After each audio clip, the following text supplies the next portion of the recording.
Hello everybody, how's everybody doing? I'm making a slight video here of owning a 15 Subaru WRX. It's basically, this is the 18 model, but I own a 15. Um, what is the problem with the automatic? A lot of people say, well, I don't want to own an automatic. That's what a lot of people say, I want a stick. Well, I own an automatic WRX 2015, and I've been having some problems with it. Basically, because I've been hearing a really weird clicking noise coming on acceleration.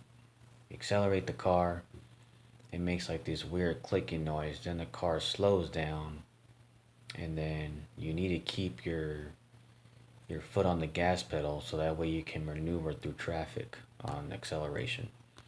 Um, my experience of owning this car is that I basically the the sluggish scene of the automatic is that the mornings, it's when it starts in the morning and when you try to take off, the car is really just slow, sluggish on an automatic. Um, once it starts warming up that CVT fluid, and once it starts winding up that transmission, well, you have to wait till that warms up, basically. Um, every morning when I go to work, um, basically the car runs great. It runs perfectly great all the time I go to work. Um, there's no point in doing nothing to it. It runs great. It's perfect, and it's ready to go. Only problem I'm getting with the car is when I go home, and then when I go up a hill, it basically makes a very weird clicking noise, and it slows down my car, and it doesn't catch up to speed. It actually slows it down. So basically, it slows down the car, and then I don't know where the noise is coming from. Then it's like this weird, like burnt smell to it. So basically, something is grinding, or it's not coming in the engine compartment. It's not coming from a valve or like from the air conditioner. It's basically coming between where the engine meets the transmission. So where the engine meets the transmission is where that noise comes from. Now, I did an upgrade to the point where my car has a brake upgrade. I went ahead and ended up putting um, the the the four piston caliper up front with the two piston in the back. But it's a 2015 WRX, but the brakes are from a 2007 WRX. So there's a kit from fastwrx.com where you can put it on your 2015 WRX, and you can put it on there. The only change that you're gonna get on it is basically just because the rotor in the front is gonna be a little bit more smaller than the actual rotor that comes from the factory. They're telling me that it comes from the brakes, but basically I don't think it comes from the brakes because there's been a few Forester owners that heard the same clicking noise on it, and they don't have those brakes on their SUV, um, and it's an automatic too. So basically, the brake performance on the car, you know, I don't think it has something to do with it. Um, because I mean, even though if it had like a maybe smaller rotor in the front with the the rotor diameter from the '07 WRX, it changes a little bit basically.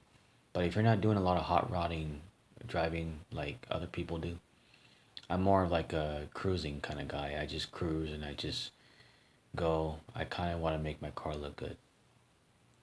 Um, so those of you that have an automatic WRX, I know some of you guys are probably thinking, oh, why'd you buy an automatic WRX? You should have bought yourself a stick. I hate automatic. That's stupid.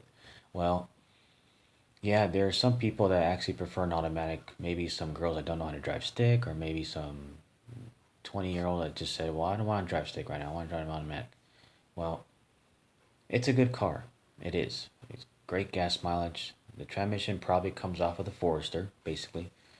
And, you're basically running a Forester drivetrain on a WRX. So you get a DIT, you get the automatic on it, and you have that turbo mounted up front. You don't get that rumble sound. A lot of people are just like, well, why didn't we get the rumble sound for the WRX too? Well, I don't know, but about that clicking noise, it does it on acceleration. On basically when you accelerate, it it does that noise. The dealer has checked it. It's basically a mystery noise where it only does it when it wants to. So it only does it when I only leave from work, and that's it. Once I go to work and park the car, I mean, no one's gonna drive it, so it stays there all day. So have they test drove it? Yes, they have. They've heard the noise. Funny thing is that they changed the front drive shafts. I don't know why they did that. They thought that it was the drive shafts, and they kind of like put themselves. They're just like, well, it's the drive shafts. Let's just change that. Noise will go away. Well, guess what? It didn't go away. So I'm kind of debating on my brake kit that I ended up putting on the car. Should I change them out or not? Or maybe just change the front ones and leave the back ones and then see if that does any different to it. But unfortunately, the dealer told me that they can't do that. They had to change all four. They had to put all the original stuff back on to supposedly see if the noise goes away. Um, the brake kit that I have on my car, like I said before, it's a brake kit from an '07 WRX, but it fits on a 2015 model. Basically, all the brakes from the Subaru lineup, they've been the same like ever since from like, I guess from like 95 until now. So it's like, every car that you see from Subaru, it's always going to have that two piston floater caliper in the front, and it's always going to have that single piston floater in the back. So they've always stuck to the same design on that car, either if it's a 5 lug 5 to 100s or the 114.3 inch. So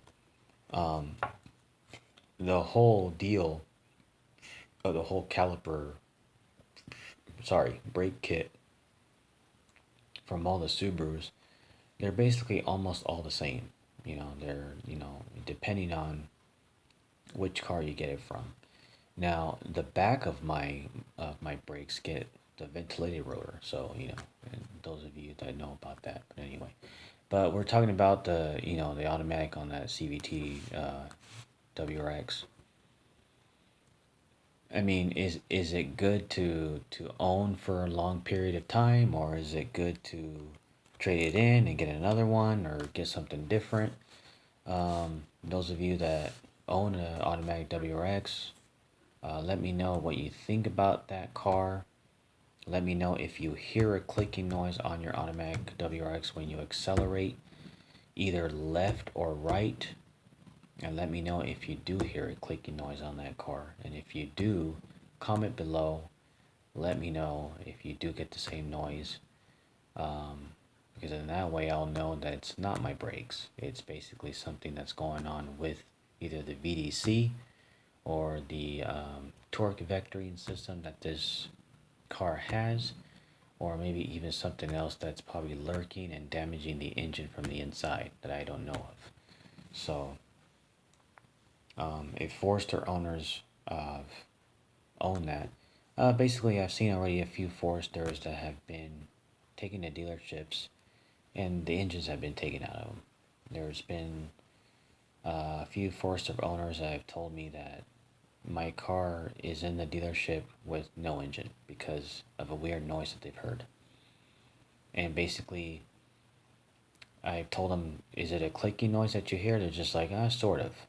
So I'm kind of like thinking, well, if I should keep driving my car and then one day it's going to blow up and then that way I probably might get a new engine. It still's under warranty. Car only has 16,000 miles. I drive from work and back every single day, only 12 miles. Altogether, it's like 24 miles every day. So, um, supposedly the new 18 WRX is a lot better. Supposedly the automatic is better on it. STI owners, you already know what you're gonna get on that one. Good performance, good. I've driven one. It's a great car, but the price, sometimes it's for some people not in their budget. So it's a good car, but if you like owning a WRX and if you like wasting a lot of gas, well, an STI is good for you. Those of you that want an automatic WRX, they tell you, oh yeah, it saves gas. You can own one of those and you're good to go. I can tell you one thing, that the 6-speed manual WRX is a little bit more quicker than the STI itself. I can tell you that right now.